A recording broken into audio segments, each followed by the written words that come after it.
almost 200 years, readers have thrilled to the adventures of the Three Musketeers and Alexandre Dumas' most famous novel. Athos, Porthos, and Aramis are joined by the brash young Gascon D'Artagnan as brave warriors caught in the power struggle between France and England, king and cardinal, and the injustices of the Ancien regime.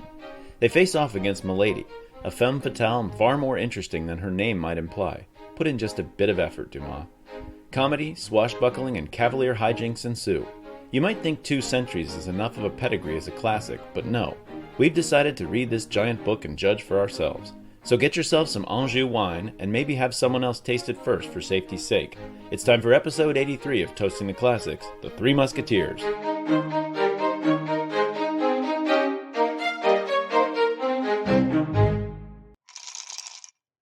Welcome to Toasting the Classics, the podcast where we take something that people call a classic. This time, I think everybody calls this thing a classic. That doesn't mean that we're going to agree that it is a classic, but other people call it a classic, so we're going to talk about it. We're going to drink something inspired by the classic and then decide if it deserves classicity. I got with me the returning champions of the 48 Hours episode and other favorite episodes of Toasting the Classics, Chris Gragg and Bill Hodges. Introduce yourself, guys. Hi, everyone. I'm Chris Gragg. And I'm Bill Hodges. I could not remember for the life of me how we arrived at this choice. I mean, it's a reasonable choice. I don't mean it like that. But how did this come up? I think it was my idea. Okay.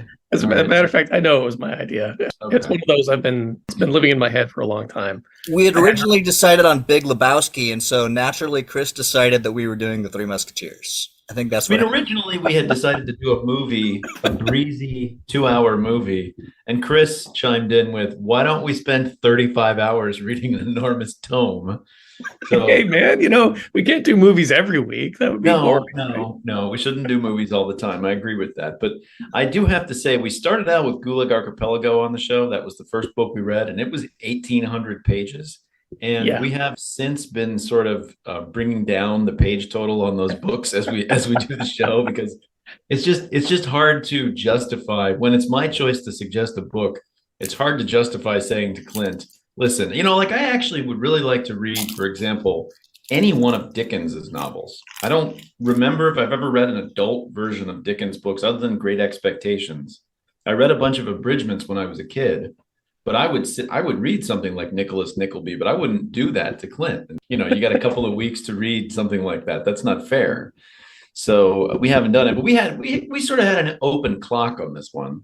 How long were you guys working on reading this book? By the way, what are we reading? We're reading Three Musketeers by Alexandre Dumas. Oh, is that how you pronounce that? That's a lot less fun than how I was saying it, but okay. Yeah, so we went with the Three Musketeers, although I'm told by many other people it's probably not most people's favorite Dumas, right?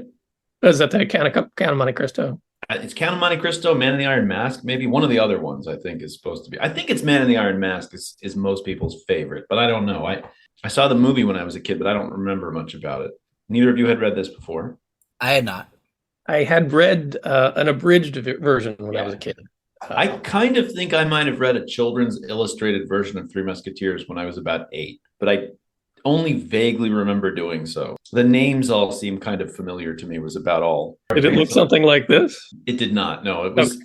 It's a series of comic illustrations. You've got one side of the page is a drawing, and the other side is very large print.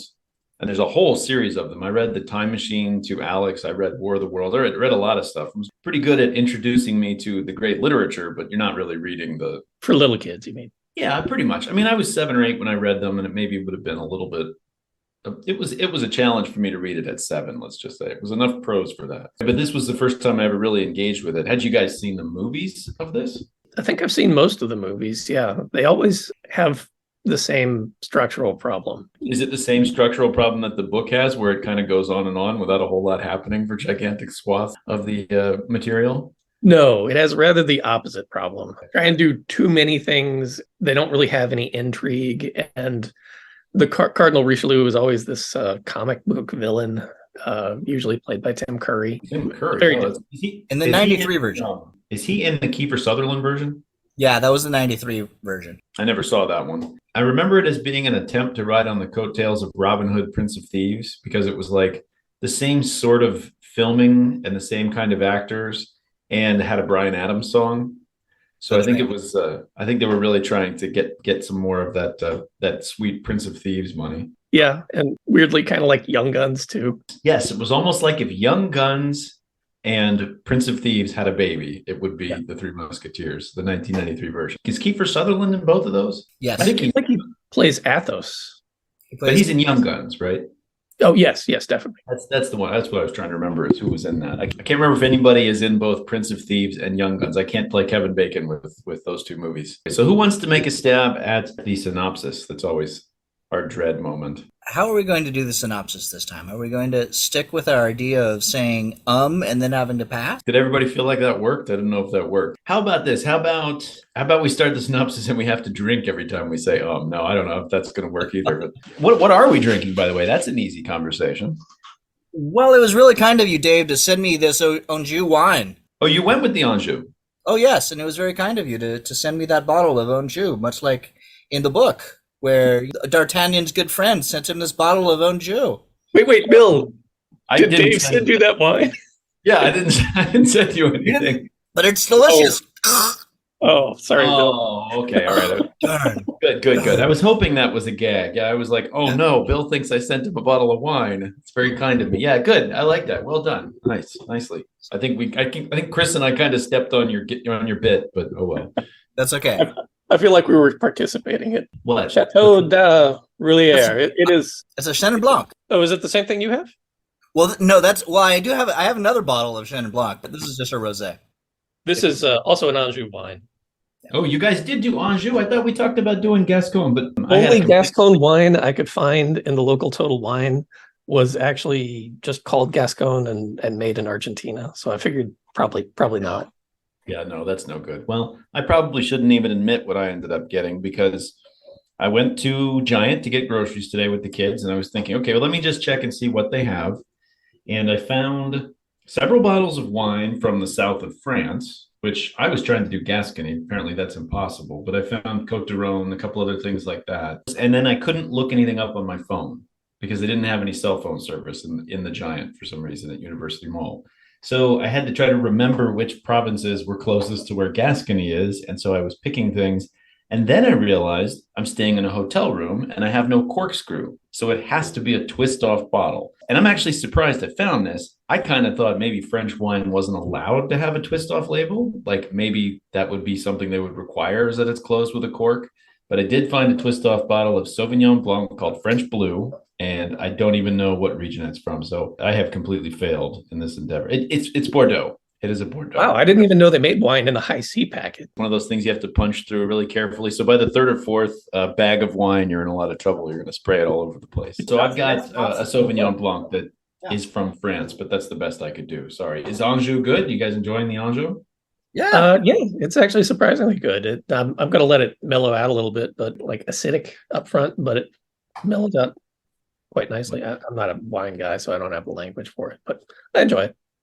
Well, okay. So with the Gascon wines, the red wines, a lot of the red wines are like the Malbecs, which are originally from the Gascon region. Here in the States, definitely here in California, it's hard to find a French Malbec. Easy to find Argentinian Malbecs. I thought Malbec was from Argentina. I don't know where maybe just because it originated in that French region. It did. Okay, that's what. Okay, and still persists. I don't know that they necessarily distribute it or send it out as much.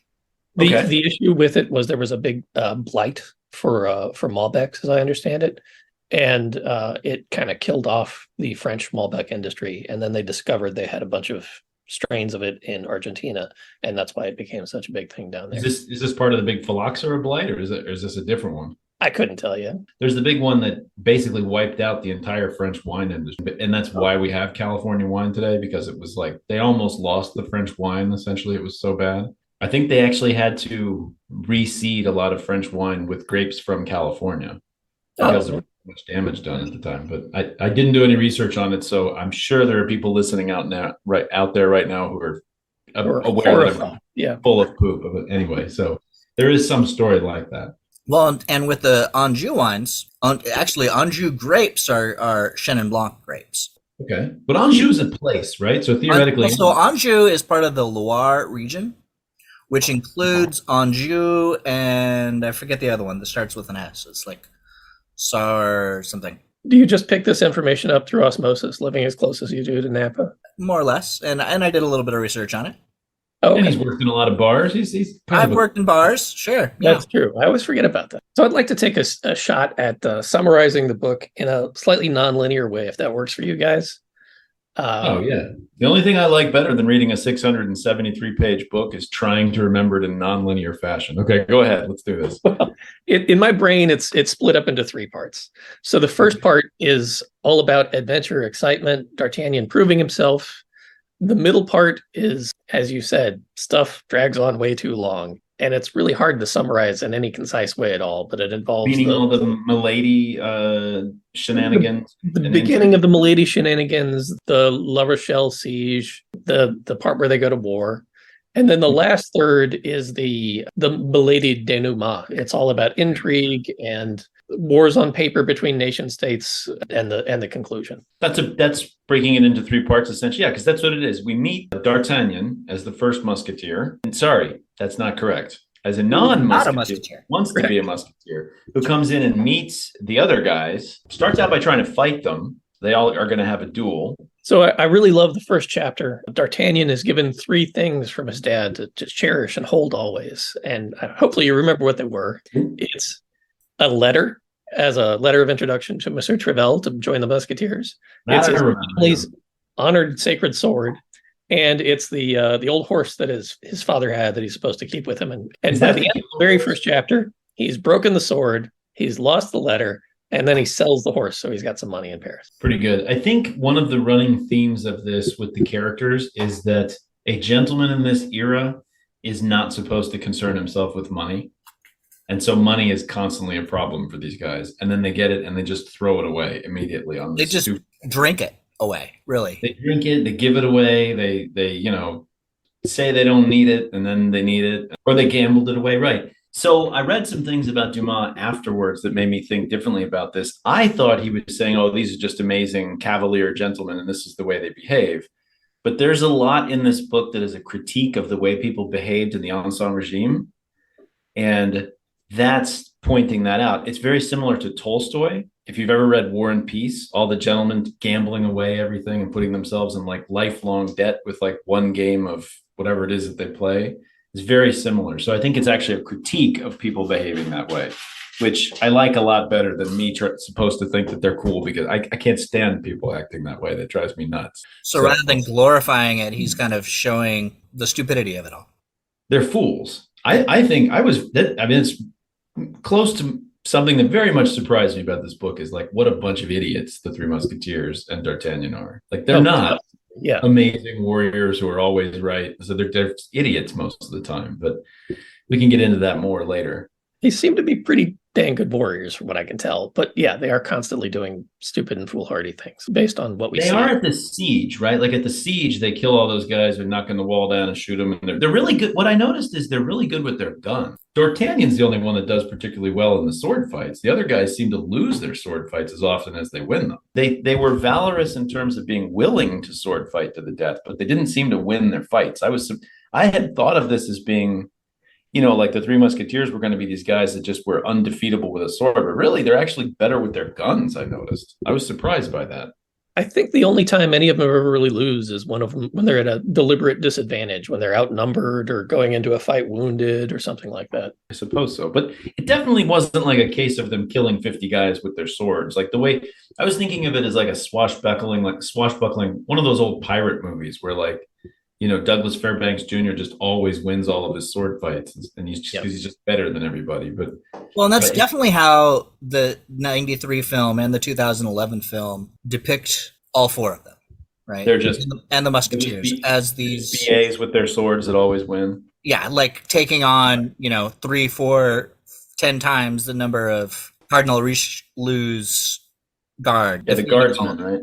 So is D'Artagnan technically part of Richelieu's guards at the beginning? Because he gets a job not as a musketeer. I believe he's part of the King's Guard as opposed to the Cardinal's Guard. Okay. Yeah, I think that's Which is what the Musketeers were. The Musketeers were originally the King's Guard. Richelieu, and it's interesting because in the films, Richelieu is going through these efforts to abolish and get rid of I thought it was kind of funny. Bill, do you remember when we went hiking in Las Cruces and I almost killed you with hiking up that mountain? Yeah, yeah. There's a great big huge mountain there that you have to go, one of the steepest, hardest parts. You have to go around this great big huge piece of granite called the Gray Eminence, and that's apparently Cardinal Richelieu's nickname. Oh. So apparently that giant mountain that we climbed, that we were almost dying on, is named after Cardinal Richelieu. So we're like two musketeers fighting against. We were riding against Richelieu. That was a ridiculous hike. I mean, it is considered like the most challenging day hike in the state of New Mexico. And every time I would try it, I'd be like, "Oh, come on, it can't be that bad. It's like 4 miles." So, did you guys have trouble telling Athos, Porthos, and Aramis apart? No. No? Okay, I was having a lot of trouble with that. Can you give me brief descriptions of which one is which? D'Artagnan, I'm good on. I had a very strong sense of his character. So Athos is, I think of him as the wise. He is kind of the nominal musketeer leader. He's older than the rest of them, and is a former disgraced nobleman. Aramis is the religious one who wants to join the clergy, and Porthos, I always think Porthos the portly because of the old pictures, who's engrossed in earthly pleasures. Okay, that's kind of. Is Aramis just pretending to be religious, or is he really religious? Isn't he actually meeting with ladies sometimes when he's supposed to be studying his theology, or is that just? Well, he had been a priest, I think. I suppose the 1600s, that's not exactly truly verboten yet. It's not? I mean, it's France. Come on. Oh, well, it's forbidden. It's just people do it. All right. Well, they just do it anyway. All right. So do we sort of have an idea what the plot was? No, not really. We know that we introduced D'Artagnan. He makes friends with these guys by essentially agreeing to fight them. By then they accidentally insulting him because he's a toothless Gascon. But then he ends up being, I think, pretty clearly the smartest one of them, more socially adept overall. He doesn't seem to be particularly guileless throughout the rest of the book. Maybe he's uncouth. I guess maybe he has bad manners. Does he not take most of his clues from Aramis? And from Athos a little bit too. I think Athos was kind of considered something of an older statesman, father-y figure. They get sent on a mission essentially by the king. The mission was unclear to me. They were supposed to go to England. They are explicitly not sent on the mission by the king because the king doesn't know a damn thing about it. They're sent on a mission by the queen. Oh, right. Yes. Okay. But it's not the cardinal, I guess, is what I was thinking. But yes, That's by the queen, by Anne d'Autriche. Right. Because her lover, the Duke of Buckingham, last time he was in Paris. They had a wonderful social evening where he left with some of her diamond studs. And their mission is to get them back so that she can show them to the king to prove she still has them and save her honor. And side plot being that Milady de Winter, who is, we come to find out later on, is the former wife, thought to be dead, of Athos. Athos, right. Because he is a noble Baron de Fer, maybe? Was it Count de Fer, perhaps? Comte de la Fer, that's it. Yeah, that's it. They get sent on this mission, but then they don't go, right? Nobody ever gets to England except Milady, right? They do, actually. He loses his companions one by one in a various set of traps, and D'Artagnan makes it to England, meets with Buckingham, and Buckingham has the most famous jewelers in England put together replicas of the stolen diamond studs and thwarts the cardinal's plan to... I had a lot of difficulty reading this book. I'm not going to lie. My overall feeling on the way Dumas writes is that there's a whole lot of extra verbiage. And what I realized about it is I was reading through these scenes and I realized there's a lot of effort to tell me exactly where everybody's standing in rooms and how much money everything costs. And all these details that make it so that I forget what the actual plot is by the time I've read all this stuff and gotten through it. And I think it's because he wrote for the theater. And I think there's a lot of attention to the details that would have been useful in the theater, as in where people are standing and things that I do not care about in a novel. Like, I'm not going to ask you any questions about. It's very funny you brought up Dickens a while back because in a similar vein, Dumas was a serialized writer, paid by length in a lot of ways. And yeah, okay. That makes sense too, yeah.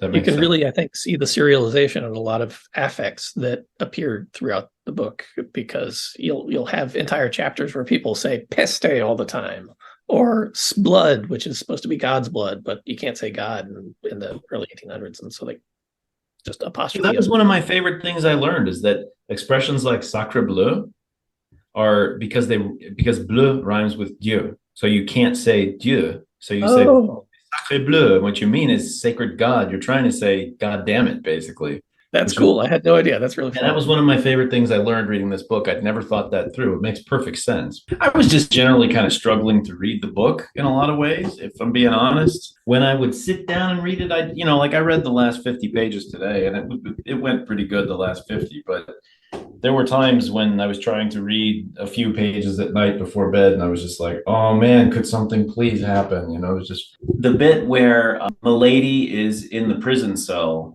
seemed like it took forever. I mean, I really actually enjoyed that part. I did too.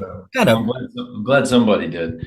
It was hard for me to get through, but I never buy into these things in literature or in film where someone falls in love or is seduced by someone in a very short time. So maybe that's just the way I'm built. I just kind of find that to be implausible, but I thought that was rather a novel way to go about it. Well, I think Milady is just a really interesting character. I agree. I did make the note about that sequence that it's very interesting to spend such a long time on the villainess at her lowest point, and then to have her make a comeback. I did like what happened. I just meant it took a long time. Well, and really, she was the main antagonist of the story. Absolutely, that's what I mean. To take the antagonist, and there was still a good 250 pages left in the book when she's at her lowest point, and then she has to make a comeback, almost to the point where you kind of root for her a little bit, and that's a surprising thing to do in a book. I think well, she escapes. She ends up meeting back up with Cardinal, and then ends up off at this convent with the love interest of D'Artagnan, right? Kills her. Well, first fools her, convinces her that she's a friend and that she's been sent there to help her. I was definitely like, don't drink that. I knew that wasn't a good idea. Like I know you didn't want to be on that lady's side, so it didn't. And she also doesn't just escape.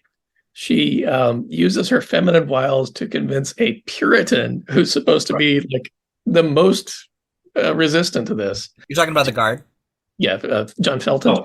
To forsake his oaths and assassinate the Duke of Buckingham, who was about to lead an invasion of France. I think one of my least favorite things about that is I think it's really implausible that a religious fundamentalist would be that gullible. Well, it's a historical event. No, I know. I'm kidding. I find it very plausible that a religious fundamentalist would be that gullible. That's exactly the kind of person I would expect to be duped very easily. That is a person who, by definition, has already been duped and can be duped again. But yes, it is. It's a historical. I don't know. Obviously, the Milady thing is not historical, but John Felton is a it's a fictionalization of of the actual assassination of the Duke of Buckingham. So yeah. That part is true. There are historical characters throughout this. Obviously, the big one is Richelieu. I think, in terms of being a character, the king appears as well. Yes, that's the one I was thinking of. Arguably, Richelieu is a more important historical figure than Louis XIII. That gets back to your point that this is the purpose of this book is to be social commentary at the time, because it was written after the first French Revolution, during the return of the monarchy, and before the second French Revolution. And he's pointing out that Richelieu is the most important person in France. The king doesn't really do anything. The power that you have within the kingdom is dependent on your standing with either the cardinal or the king. Yeah, definitely. This was written during the July monarchy, which is also, I actually read, my wife had agreed to do a show with me a long time ago. We were supposed to do Madame Bovary. So we read Flaubert. I dutifully read the book, but my wife was so busy with things like being a surgeon that she just couldn't get around to it. Anyway, I ended up reading Flaubert for no good reason, but it is also, there's a lot of great French literature written during the July monarchy. It was a very fertile period in French history. So, and Les Miserables wasn't written then, but it takes place. I think Victor Hugo's later, and then but the story itself takes place during the July monarchy, right? I don't think so. I Okay. think it's before the July monarchy. I think it's more like in the 1820s. It's not the 1848 revolution, I don't think. I think it's a failed one before that. Right, But which took place during the July monarchy. I don't remember. Okay. I got the impression it's a little earlier, but I could be wrong. I can't remember the details of that. I do kind of remember. I don't think it's the 1848 revolution. It's definitely not the French Revolution that happens. No, definitely not. It fails. The book was first serialized March to July 1844. March to July of 1844, right? Yeah, just So a couple years before the 48 revolution. So clearly, a Yeah. lot of Yeah.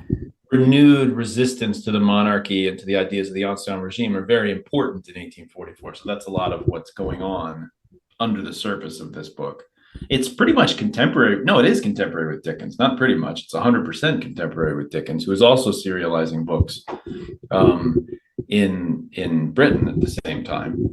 To the point where they were hugely popular. I actually don't know how popular these were. I mean, they're in French, so they're probably not as popular, but this is a time, like you said, the serialization was such a big deal. There were people in New York waiting at the docks for the ships that would come in during Dickens' books to be the first people in America to find out and then run and tell everybody what happened in the latest installment of, Great Expectations or whatever. So this is the Game of Thrones of 1844. So this is a big But deal. the Harry Potter release of 1844, exactly. Yeah, this is the Half-Blood Prince, of 1844. So I don't think it can be overstated what a big cultural phenomenon these kind of books were. Well, let's talk about Milady herself, because she makes a really interesting foil to the nominal hero of the story, D'Artagnan, who we've noted is a brash swordsman who doesn't think ahead, and all of him in vigor.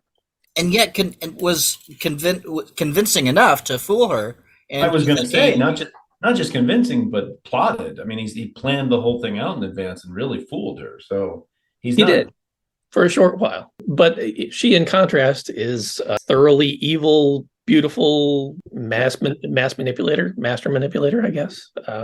No Mila Jovovich. You could probably make some kind of an argument that she's a female version of D'Artagnan in some ways. I bet and it's not from my perspective, like I don't see men and women in this light, but I would think in that time, the kinds of weapons she uses, like poison and her wits and her looks and things like that, would have been the version of the gun and the sword of D'Artagnan. And the horse riding and stuff like that. And she's getting what she wants in a world of men with using those weapons. And maybe you could kind of deconstruct that to say, like, is she really any worse than what the men are doing?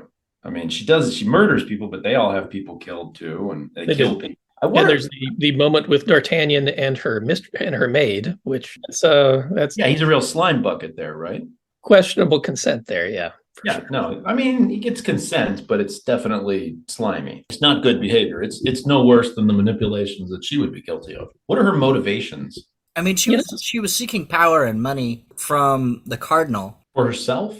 For herself. Okay. And I think perpetuating that. It is rather funny we don't get a better view of that, because primarily we see her as just driven by revenge and by wanting to harm the people in the story, almost like just an evil character. All they want is self-aggrandizement and to harm others, and that doesn't really ring terribly true to me. I think somebody would have.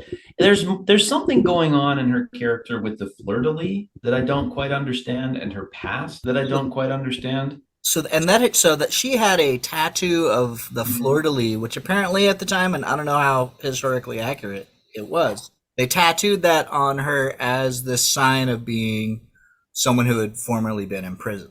I didn't understand that. I don't know about the historicity of that at all, or what that would mean, or why did she go to prison? Do we know that? Well, she didn't actually. I think it got explained by the man in the red cape at the very end, who comes in and fills in her backstory. The executioner of Lille, or whatever his name is. Yes. How she seduced his brother, who was in the church, and his brother was imprisoned and escaped, and he was blamed for it. And so he tracked her down and tattooed her somewhat extrajudicially. Judicious. Yeah, no, not judiciously. That would just be doing it really fast. So extrajudicially tattooed. Extrajudicially, yes. And my understanding was the fleur-de-lis was the sign that you were condemned to die, as opposed to that you had been in prison, but I could be very wrong. I think condemnation to death is what you got when you were a felon in those days. I don't think there was any long-term imprisonment for things that were serious enough to be felony. I think if you could be hanged for theft, certainly for murder, for debt, all kinds of things. So, I mean, if you're a peasant, of course. Well, you're just less likely to be convicted if you're a noble. But yeah, that's right. So, again, probably a critique of the Ancien regime. So. Yeah, I mean, much like the U.S., the level of justice you get is dependent on the amount of money you have. She somehow, within that time, also ends up the spouse, the wife of Athos. Did we get an explanation of that? Is he her first husband? He is her second husband. Second husband. He was the lord of the place where she settled down with the brother of the executioner. So she traded up to Athos. I never really got a full accounting of what happened there, but then she married the Count de Winter over in England. After they thought she was dead. But the crime is the murders, right? The thing she's in trouble for at the end is the murders, not the bigamy or whatever. Correct. The several murders. Well, she murders Madame Bonacieux. She attempts to murder D'Artagnan and accidentally murders some poor bastard who's just at the bar, as I recall. He was one of the people that had gone out to battle with them and come back, and who had tried to assassinate D'Artagnan, that had been hired by Milady. Yeah, the most annoying character in the book, but speaking of people who were just with them when they're at war, is the Swiss guy. Okay, my vote would have gone to one of their valets. The valets are obnoxious. This is true. But the Switzer seems to serve no purpose. He's just standing around and like repeating things in a dumb German accent. And I'm just like, that is the cheapest joke. What is the purpose of this guy being? It's like somebody who would be standing there in a play to give a little like comic relief for no reason. And it really doesn't work for me in a novel, but maybe it's better in a serialization. I feel like this took place in a very specific time when France had just gotten spanked by the entirety of Europe. So there's probably a lot of nationalist tones that we're just not picking up because we're out of context. There's references in it to things that are anachronistic that hadn't happened yet at the time that the book takes place, which some of them I caught and some of them I did not. Some of them were like references to poetry from the 1700s. And I'm like, that's, first of all, a terrible reference. Second of all, not something they would have known about. The power of the letter, I thought was an interesting, if the letter from Richelieu absolving whoever holds it of whatever conduct they've engaged in, and it's apparently non-negotiable. Do you guys remember exactly what it said? I've got it written down, if not. The holder of this letter has done what he has done on my authority and my authority alone. Something along those lines, right? Basically. And one thing you picked up on there is he wrote the letter to Milady, but he wrote, they have done what he has done in the letter, which I thought was weird. That is weird. I don't really understand that. And to me, this is something, so there's this whole body of, I don't know if it's really legal scholarship or literature scholarship or whatever, but it's called Law and Literature. And one of the things they talk about in it is the magical power that authors often give to documents like this, for narrative reasons, right? Because it can serve as a MacGuffin. Clearly, if you've got a letter that has all this power, the example that came up on the show earlier was in Casablanca, the letters of transit. Yes.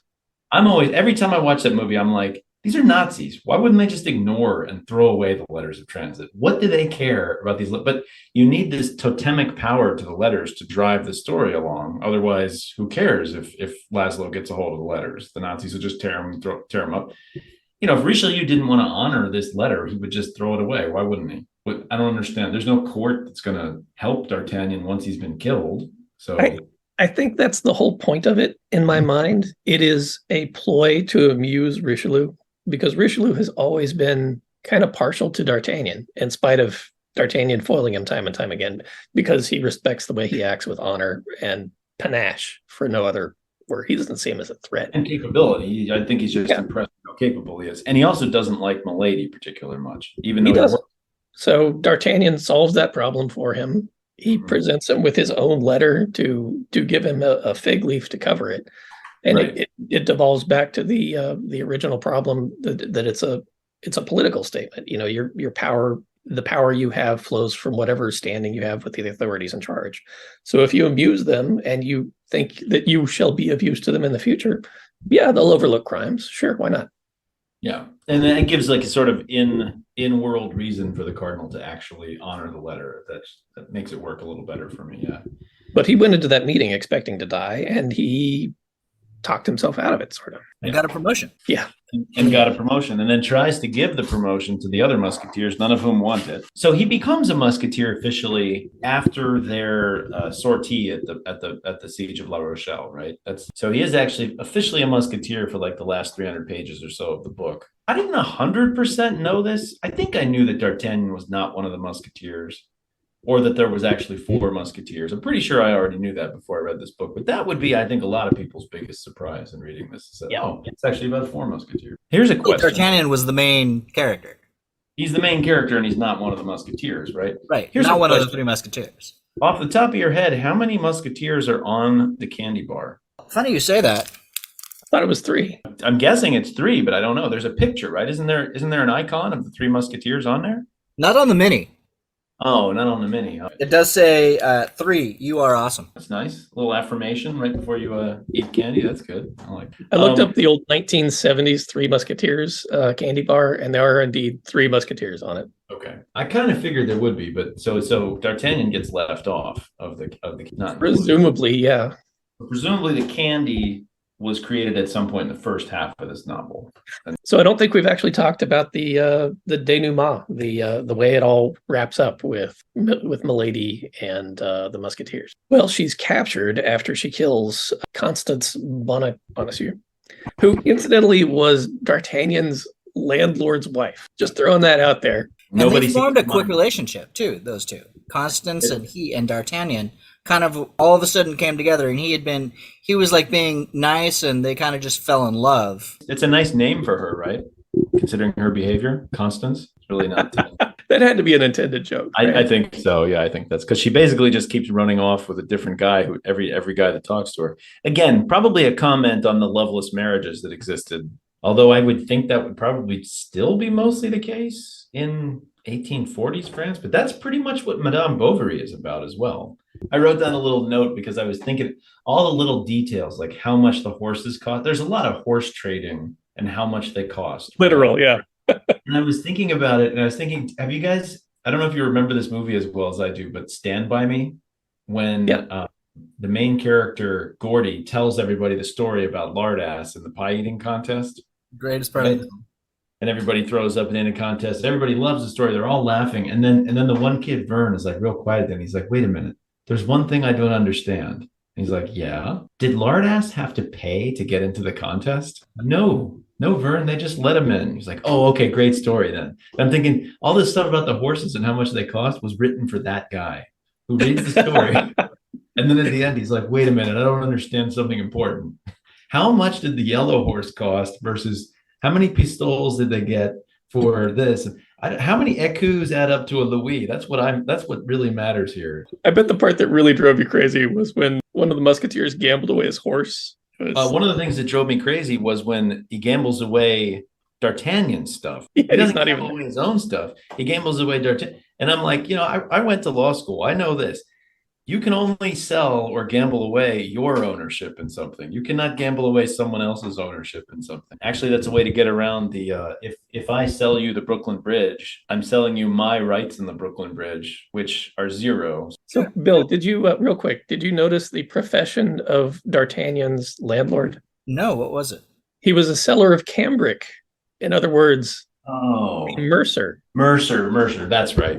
I didn't notice that. A fabric salesman, yes. Right. I did. I looked that up actually. I was like, what the hell is a Mercer? I think I may have. There was somebody else who had a profession that was a specific kind of lawyer, and I can't remember what it was later in the book. I don't know what it was. But there were quite a few medievalisms in this that were kind of confusing. Did you guys understand the monetary system at all? No, I never will. It was completely over my head. There were livres, there were louis, there were écus, there were centimes, there were... Well, louis were gold pieces. Livre were silver pieces, I believe. Okay, well, that would help. I'm not sure about the anku and the rest of it, but yeah. Okay, well, that's a start. At least that would make sense why some of them seem to be kind... And then obviously pistoles was the thing we heard about all the time, but I don't even know. Like the more common currency. Yeah. How about... This is probably a little more useful. You guys know what a league is? They're about a furlong, yeah. I looked that one up because it's come up before. It's about 3 miles, and nobody agrees how far. It's different all over the place and at different times. So completely useless as a standard of measurement, if you ask me. But that means that Captain Nemo went 60,000 miles under the sea. Yeah, makes sense. I mean, I have to say, 20,000 leagues under the sea, I never understood when I was a kid that meant linear distance, not how far down under the sea. Because I was like, did they not know that the sea wasn't 60,000 miles deep back then? Like, that seems really stupid. But So wrapping up the story. Oh, yes. You want to talk about the ending? She has to lose her head. Pretty much. Yeah, they put her on trial, and 2.5 ex-husbands that they have speak up, and she gets her head cut off. Then D'Artagnan goes back and meets with the Cardinal Richelieu. Yep. And gives him the letter of pardon that was written from Lady, and he gets off himself and gets promotion. And then we get the epilogue. And so was that another social commentary just on royalty saying off with their head, and that being... No, I think you were supposed to feel revenged upon the character when she dies. I don't think you're supposed to regret that she was killed, right? What about the lack of punishment for D'Artagnan? So talk me through it. What does he need to be punished for? Extrajudicial killing is usually frowned upon, especially when you're killing one of the Cardinal's own agents. Who did he kill?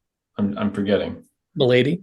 Oh, well, D'Artagnan didn't kill her. I mean, he certainly presented it that way to the Cardinal. I didn't. No, I thought he presented as the executioner having done it, which they were saying was acceptable because it was the executioner who was supposed to be doing it in the first place. This particular executioner apparently just goes around the countryside doing it willy-nilly. So I don't know if there was no judicial proceeding at all.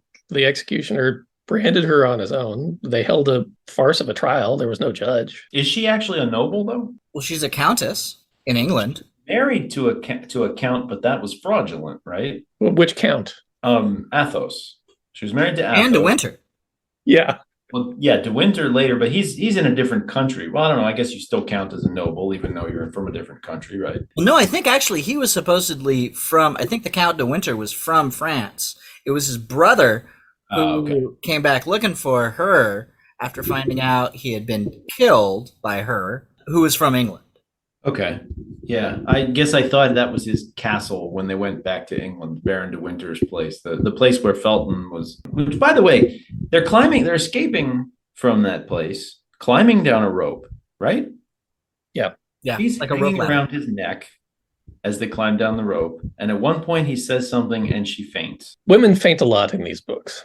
But does not fall to her death upon fainting, which I didn't understand. Yeah, they tied her hands together and put it around his neck before they started climbing. Oh, okay. Well, that actually makes sense then. Okay, that's good. I was thinking that was one of those details that some of these old novelists would mess, like Robinson Crusoe, stripping off all of his clothing, swimming out to the shipwreck, and then filling his pockets with all the food he could find. Things like that. Like people used to make an industry of pointing out stupidities like that in old books. I'm glad I brought that up because that clears that up. Let's bust out the biggest surprise, and I guess we'll have done with it, right? That sound good to you guys? Did anything surprise you in this? What? I didn't realize that D'Artagnan... I mean, I guess thinking of Three Musketeers, I've always thought it was like these three characters. I never really... I mean, I guess I kind of picked it up in the films. Uh-huh. But I never really thought about him being the lead character. Okay. Yeah, he's kind of a sidekick in the films. Yeah. Oh, is he really? I think so. But never seen any of the films, though. All right. Yeah, I think that was my biggest surprise. At least in the more like the old film, he was definitely the lead. How about you, Chris? Anything surprise you in this one? Yeah, I mean, I grew up reading this Three Musketeers book, which is about 380 pages and definitely abridged. And it's a nice, tight, wonderful read. So I've always thought of this as like a breezy adventure book, which I think I sold it to you guys as when we discussed reading this. I said, "Oh, it's going to be super easy to read. Don't worry about it." And so when I downloaded the full novel, I was shocked to find out it's twice as long. And honestly, I don't think quite as good. I'm not sure the translation we had does it justice. You always want to be very careful about judging something you're not reading in the original language. I think it goes without saying that that's a caveat that I would always give, especially because I'm complaining about the prose to some extent. So what the heck do I know? I didn't read it in French and I couldn't if I had it. So yeah, I think that's read different versions of Beowulf, for example, and I got very different reads depending on how good they were at, well, I don't even know how good they were at translating because I'm not reading the original, but you get different feelings from reading different translations. It's funny though, with Beowulf, I have a one with the Old English on one page and the modern the Seamus Heaney on the other page. Yeah. And it's funny because you cannot read Old English as a modern English speaker. You cannot just look at Old English, but you can look at the words and sort of be like, oh, that's what this is saying. Like if I see the English, I can almost kind of back translate a little bit. So you can get a sense of what the original was like. Like you can pick out, where the words are, and you can see those kennings and things like that and how somebody chose to translate them into modern English. And you can kind of judge, oh, well, that was an interesting way to do that. So, So I was taking German at the time that I did my Old English. I studied German as well, and German helps me with that kind of thing. It helps tremendously, yeah. Yeah, that's true. I probably wouldn't be able to do it just based on knowing English. One thing I forgot to mention about this is one of my favorite things about how the book was written is the framing sequence, which is really cool. The thing where he pretends to have found a letter. Actually, I don't even remember if it's pretending. I got confused later about whether it was true or not. I thought he was pretending to have found ancient documents talking about these characters. Now I'm thinking about it, I kind of think from some of that later reading I did that he did actually find some old documents and that there was somebody called D'Artagnan. So that these were actual people who had been given pseudonyms?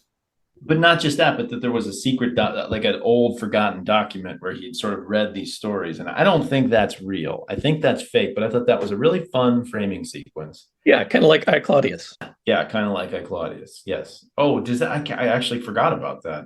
I read that. Does he do this? Does Graves do the same thing at the beginning of Claudius? Okay. Yeah, that's interesting. It was claimed to have been found from ancient Roman texts, which is such a cool lead-in. It's not true. Well, he probably got that from Dumas, honestly. I'm sure. Yeah. That's very cool.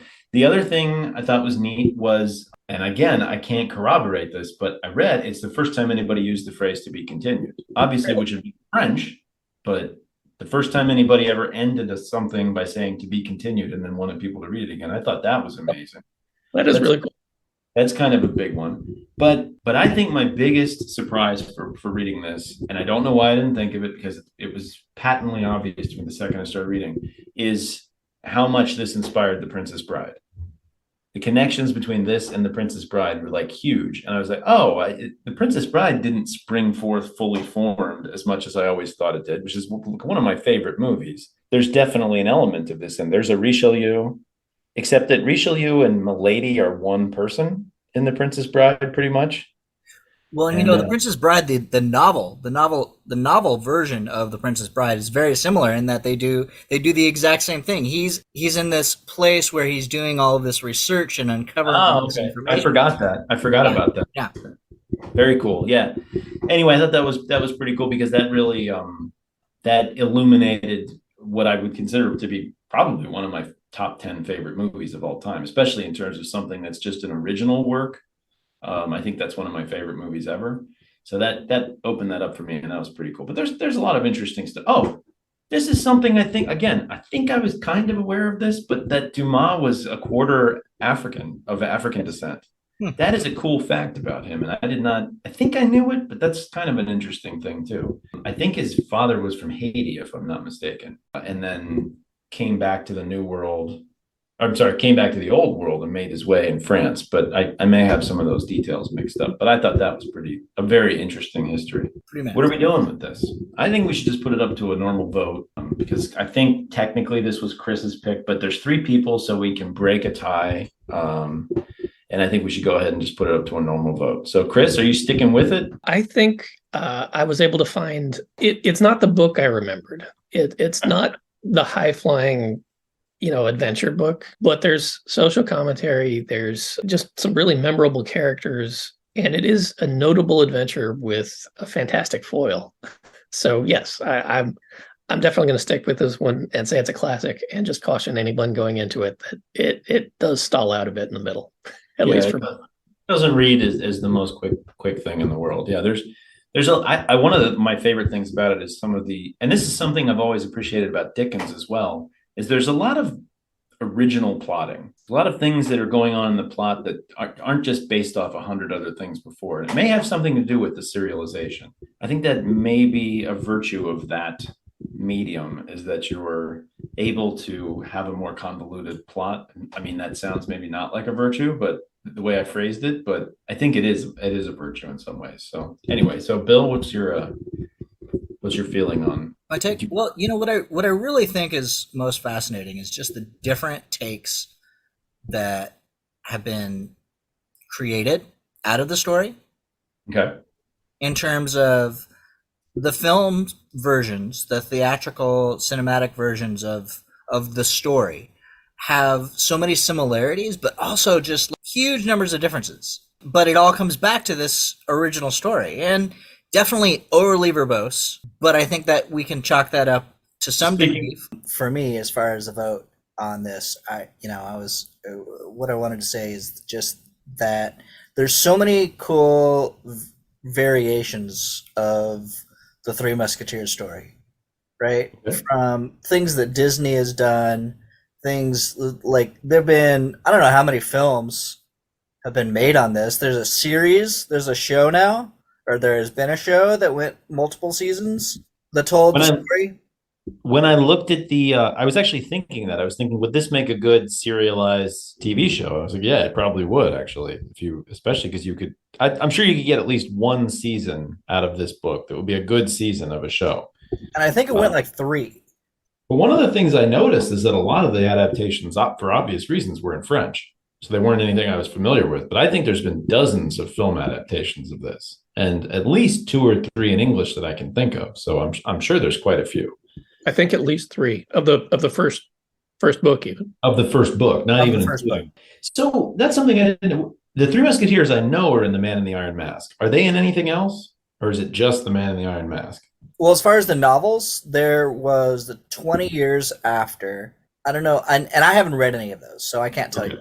Okay, I was just curious. I didn't know whether anybody knew that off the top of their head. All right, so what does that lead you to, Bill? Oh, you said you're surprised by the adaptations. Did you have anything else about voting for it or not?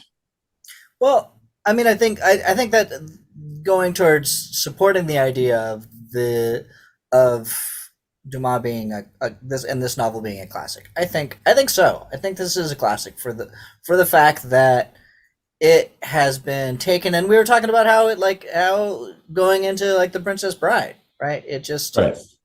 And I think if we were to really deep dive on it more so, then we would come up with probably others that people have taken from this. So yeah, I think it is a classic. Okay. I mean, this is a pretty important book. It would be pretty untoward to vote against it completely. And by the way, I'm already outvoted, so I can say anything I want. I can bring the hottest of the hot takes right now, and it doesn't matter. So maybe I should just bring it. Yeah. Yeah. Maybe I should just run with it and say that this is garbage, but go full Stephen A. Smith and just say something completely unsupported. Yeah, I think this is a classic. I don't know if this is his best book, and I wish I could say something smarter on that. I love what Chris was talking about maybe reading this in an abridgment, because it does kind of go on, and it's pretty long. You could chop off 200 or 300 pages pretty easily, and I think still get the gist of this. So it has some flaws. It's not my favorite thing I've ever read, but is it a classic? I think that's for sure. I mean, it's so influential. I mean, how many great works of literature have candy bars named after them? I think that nothing comes to mind. I literally can't think of another one. I mean, there's the Baby Ruth, which is not about Babe Ruth, by the way. Did you guys know that? No, please elucidate us. The Baby Ruth is Grover Cleveland's daughter. That's who the candy bar is named after. Oh, I think I actually heard that somewhere on a political podcast many years ago. Yeah, it's a weird little thing. But anyway, so I don't know why I'm talking about that. But there's no book. Candy bar itself predate Babe Ruth? Yes, definitely. Well, yeah, Grover Cleveland's daughter would have been in like 1889 or something like that the candy bar was named. So Babe Ruth wouldn't have been famous until about 1920, give or take. Well, maybe a couple of years before that, but just after World War I. Wait, so was he named after the candy bar? I think he was named after Baby Ruth, who was a famous American personage. It'd be like Chelsea Clinton. It'd be like a name that everybody knows. So his last name is Ruth, and people just sort of were like Babe Ruth. It just kind of sounds like Baby Ruth. It has a resonance in pop culture at the time, I think. That's just me spitballing. I don't know that for a fact, but Yes, from Chunk. Yeah, it's very difficult to say Baby Ruth without pronouncing it like Chunk. And let's save that for the inevitable Toasting the Classics episode about Goonies. I'm going to go ahead and vote for it, but I definitely could see recommending to somebody to read something else by Dumas, and I wish I had a better commentary on that. I mean, I will say The Count of Monte Cristo is an excellent book. It is the prototypical revenge fantasy book, which sounds really weird to recommend, but it's just a captivating read. Okay. And did you know that the Count of Monte Cristo is not, in fact, named after the vegetable oil product? Crisco? Sorry. It's not titled The Count of Monte Cristo? No relation. So Has to stay in. It looks like we're voting for this. It looks like Three Musketeers has. It's their time. It's their time now. They're not going up in Troy's bucket. So we are voting for this as a classic on Toasting the Classics. My name is Dave McArthur. I'm Bill Hodges. Bye, everybody. Go ahead. And thank you, everyone, for joining us. I've been Chris. Have a good night. All right. Good night, everybody. Peace out. That's it for episode 83 of Toasting the Classics. For those playing along at home, get some Jameson Irish Whiskey for our discussion of U2's Joshua Tree. If you'd like to get in touch, please send us an email at toastingtheclassics@gmail.com. Send us show ideas, comments, complaints, and let us know your pick for favorite Musketeer. Check out my blog at theattractivenuisance.com and follow us on Twitter at @AttractiveNuisance. Our music was written by Michelle McArthur. See you next time on Toasting the Classics.